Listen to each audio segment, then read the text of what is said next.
Dua KRL jurusan Stasiun Kota Stasiun Bogor mengalami kecelakaan di Stasiun Juanda, Jakarta Pusat pada 23 September 2015. Awalnya sekitar pukul 15.30 waktu Indonesia Barat, KRL 1154 tujuan Bogor di Stasiun Juanda tengah berhenti dan dalam proses menaikkan dan menurunkan penumpang di peron 2 jalur 2 Stasiun Juanda. Lalu secara mendadak, kereta api 1156 datang dan menabrak bagian belakang KRL 1154. Direktur Utama PT KCJ M. Fadil menjelaskan peristiwa kecelakaan dua KRL di Stasiun Juanda dikarenakan kelalaian dari masinis kereta. Menurutnya saat ini pihaknya masih menunggu hasil investigasi dari KNKT terkait penyebab kecelakaan, mengingat PT KCJ bersikukuh menyebut sistem sinyal kereta berjalan dengan baik. Kecelakaan yang mengakibatkan 35 korban terluka ini pun menjadi sorotan banyak pihak, tak terkecuali Menteri Perhubungan Ignatius Jonan. Jonan menyebut kecelakaan yang terjadi akibat human error itu sebagai sebuah insiden memalukan. Insiden ini sekaligus menjadi sebuah tantangan tersendiri bagi pemerintah, terutama dalam hal pembenahan transportasi massal, khususnya kereta. Apalagi pada 2017 mendatang, masyarakat akan disuguhi transportasi massal baru seperti MRT dan LRT. Ya, pemirsa, untuk membahas topik benahi transportasi massal, saat ini telah hadir di studio kami Wakil Ketua Forum Transportasi Perkeretaapian MTI Aditya Dwi Laksana. Selamat siang, Pak Aditya. Selamat siang, Mbak Sejan. Ya. Siang. Dan juga di ujung telepon telah bergabung bersama kami Asisten Manajer Komunikasi PT KCJ Adli Hakim Nasution. Mas Adli, apa kabar? Selamat siang, Egan dan Nasiti, serta Pak Aditya, apa kabar? Iya, selamat siang. Baik, apa kabar, Mas? Saya mungkin pertama langsung ke Mas Adli dulu. Mas Adli, ini apakah sudah 100% hasil investigasi yakin betul bahwa ini kecelakaan ini terjadi hanya karena human error, Mas Adli?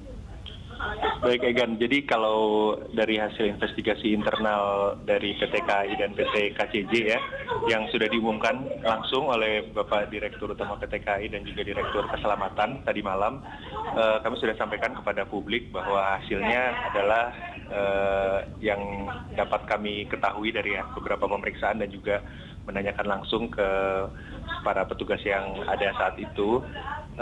Asisten masinis dan masinis yang membawa kereta 1156 yang menabrak kereta di depannya ini mengaku lalai tidak melihat sinyal di arah ke stasiun Juanda yang sinyalnya sudah berwarna merah.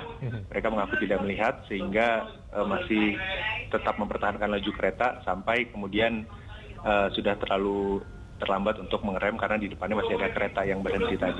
Tidak melihat ini apakah karena memang dia mungkin kecapean, terlalu banyak jam bekerjanya atau seperti apa, Mas?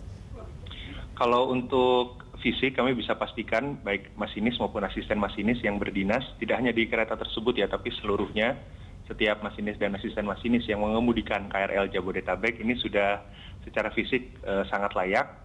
Karena sebelum menjalankan kereta, kami sudah melakukan pemeriksaan fisik terlebih dahulu.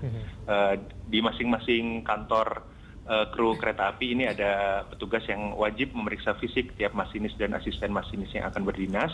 Kemudian petugas tersebut dibekali surat untuk yang menyatakan bahwa mereka secara fisik sudah layak. Kemudian baru mereka melapor ke pengawasnya, di mana nanti pengawasnya juga akan melihat kembali suratnya yang menyatakan layak secara fisik, kemudian akan mengajak melakukan dialog lagi ya untuk melihat bagaimana kondisi psikisnya. Kalau tadi fisiknya sudah dianggap layak dari tim kesehatan, psikisnya juga dipastikan kembali oleh pengawas. Kemudian setelah itu baru mereka mendapatkan surat untuk dinas untuk menjalankan KRL-nya. Jadi kalau secara fisik dan psikis, kami yakin mereka sangat layak dan dalam kondisi yang prima. Ya. Baik. Mengingat yang bersangkutan ini adalah asisten masinis ya, Mas Adli. Apakah memang untuk rute komuter di Jakarta ini selalu dikendalikan oleh seorang asisten masinis? Jadi kalau untuk KRL ini tentu saja yang bertanggung jawab penuh terhadap operasi di setiap rangkaiannya dan yang memimpin perjalanannya ini adalah seorang masinis. Dan di beberapa kesempatan dia akan didampingi juga seorang asisten masinis yang sedang belajar untuk mengemudikan KRL dan nanti pada waktunya akan menjadi masinis juga. Nah, jadi ketika itu memang di dalam kabin ada 2 orang, ada masinis dan asisten masinis. Dan ketika asisten masinis diberi kepercayaan oleh masinis untuk mengambil handle ya atau mengemudikan kereta, ini tidak menyalahi aturan. Jadi baik dari aturan kami internal KAI maupun dari aturan yang ditetapkan oleh Kementerian Perhubungan sebagai regulator, asisten masinis memang diizinkan untuk mengemudikan kereta karena dia yang bersangkutan juga harus mencari jam perjalanan untuk nantinya bisa dipertimbangkan jika sudah memenuhi untuk menjadi masinis sepenuhnya. Jadi bisa dikatakan asisten masinis ini sedang tandem begitu Mas Adli? Iya, betul sekali dengan masinisnya. Oke, baik. Saya mungkin mintai pendapat dari Pak Aditya dulu untuk menanggapi, mungkin Anda punya catatan terkait dengan kecelakaan ini. Iya, Pak baik. Aditya. Sebelumnya saya menyampaikan bahwa apa yang terjadi kemarin itu cukup mengejutkan ya. Mengejutkan itu dalam artian kalau kita melihat statistik selama 3 sampai dengan 4 tahun terakhir itu dapat dikatakan bahwa tingkat kecelakaan kereta api itu sudah sangat minim, sangat jauh berkurang. Tingkat keselamatan perjalanan juga jauh lebih baik. Artinya bahwa di sini apa yang terjadi kemarin benar-benar di luar dugaan. Kalau tadi Pak Menhub menyebutnya aneh dan memalukan, kalau saya lebih melihatnya memang seharusnya tidak terjadi dan harus tidak terjadi lagi. Nah, kalau kita melihat kecenderungan, melihat apa yang disampaikan adalah karena faktor manusia atau human factor, maka sebetulnya tidaklah terlalu mengejutkan. Karena kalau kita melihat catatan beberapa kecelakaan kereta yang sejenis, yaitu yang menyangkut KRL di Tumbur dari belakang, walaupun terjadinya sudah cukup lama kurun waktunya di tahun 2005 dan di 2008, sebetulnya penyebabnya juga masalah human factor yang mengabaikan atau adanya pelanggaran terhadap rambu persinyalan.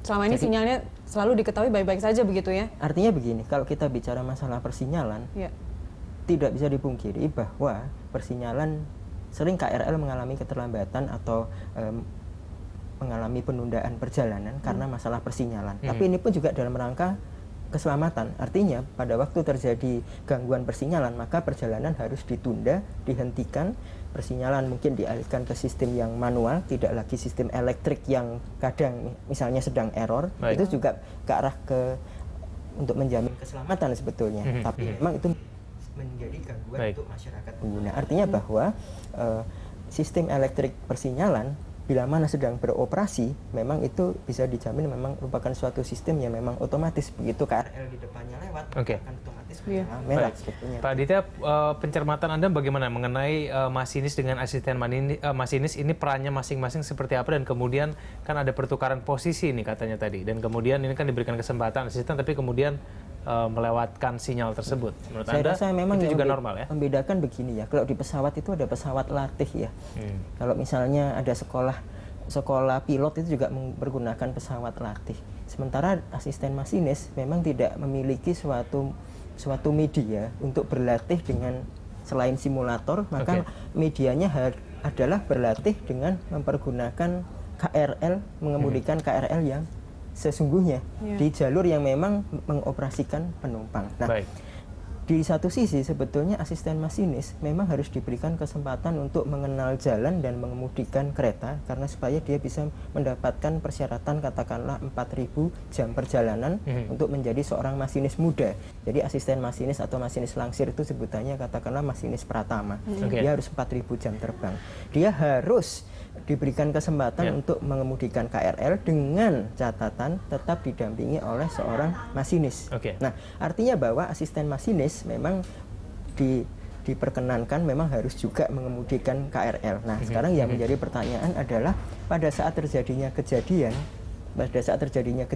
seberapa jauh seorang masinis itu kan tetap bertanggung jawab ada di seorang masinis. Seberapa jauh masinis sudah mengingatkan apabila memang tadi terjadi pelanggaran dan mengambil alih kendali perjalanan untuk menghindarkan terjadinya tabrakan kemarin. Itu kan juga menjadi satu pertanyaan sebetulnya. Rasanya kalau dalam rangka mencapai 4.000 jam terbang tadi kemudian ada kejadian ini mungkin akan diturunkan sampai ke 0 lagi, atau seperti apa sanksinya? Nanti kita tanya sama Mas Adli. Pemirsa tetaplah bersama kami kembali sesaat lagi.